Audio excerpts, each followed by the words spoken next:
Halo teman-teman, salam sejahtera untuk kita semua. Saya Rachel Justin Hutahayan, nomor induk mahasiswa 18033210049 dari kelas EC5A. Pada kesempatan ini, saya akan menyampaikan materi mengenai tanda kurung siku.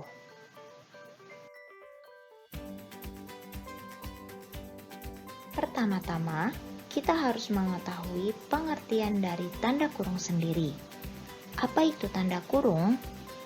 Tanda kurung adalah tanda baca yang digunakan secara berpasangan untuk memisahkan atau menyisipkan teks ke dalam teks lain.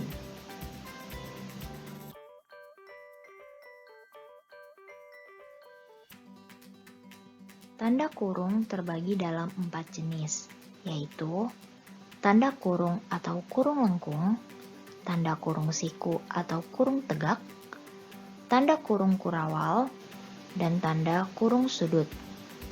Nah, teman-teman, di dalam bahasa Indonesia, tanda kurung yang sering digunakan dan pemakaiannya telah diatur dalam EYD adalah tanda kurung lengkung dan tanda kurung siku. Karena materi pembahasan saya adalah tanda kurung siku, jadi saya hanya akan menjelaskan lebih mengenai materi itu saja ya.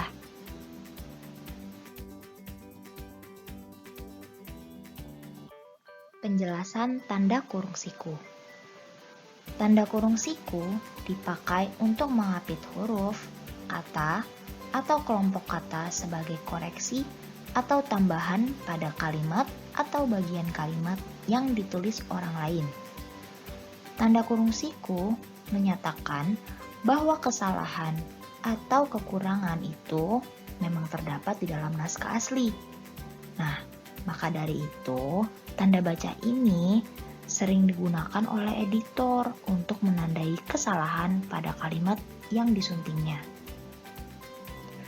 Penggunaan tanda kurung siku adalah untuk mengapit huruf, kata, kelompok kata sebagai keterangan tambahan pada kalimat yang ditulis orang lain, dan juga untuk mengapit keterangan dalam kalimat penjelas yang sudah bertanda kurung.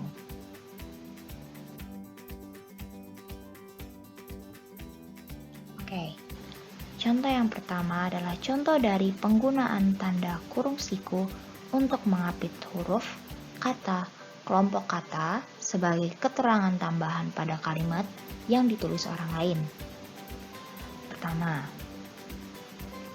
aku lihat mereka sedang membincangkan sesuatu.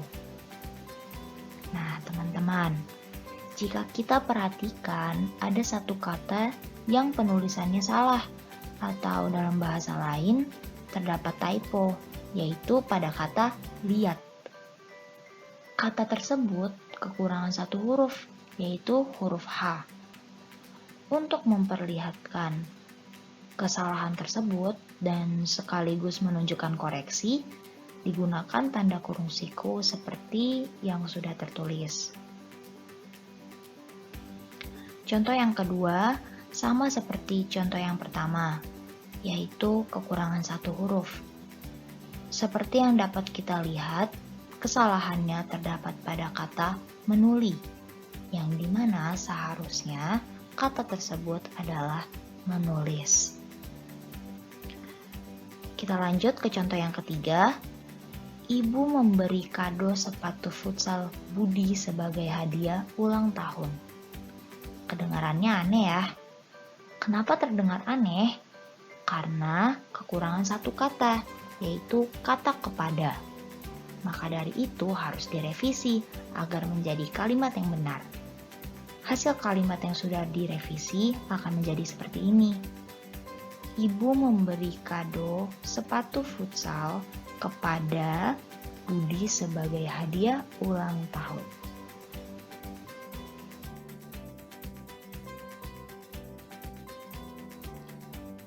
Sekarang, contoh dari penggunaan tanda kurung siku untuk mengapit keterangan dalam kalimat penjelas yang sudah bertanda kurung. Contoh yang pertama, Verba transitif merupakan kata kerja yang membutuhkan objek ataupun pelengkap.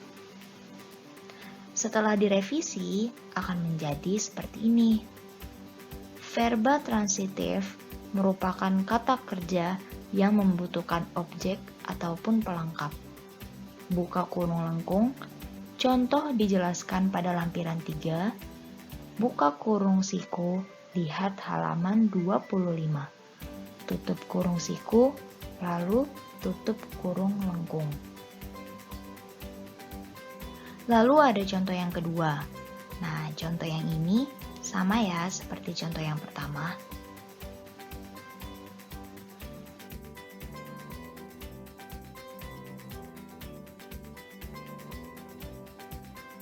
Setelah memahami tanda kurung siku, pasti pertanyaan ini muncul, yaitu apa sih sebenarnya perbedaan tanda kurung lengkung dan tanda kurung siku?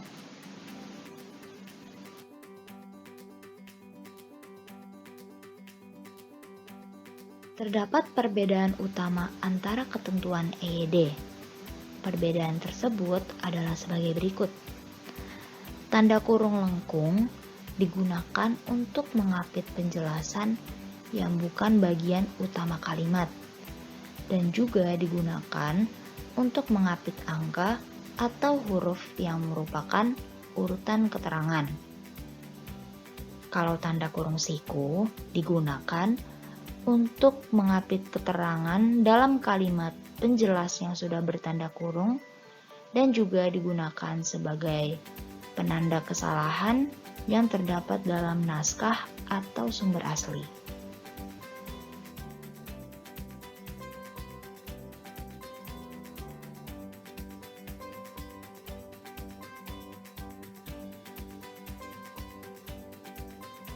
Mungkin hanya itu saja yang bisa saya sampaikan.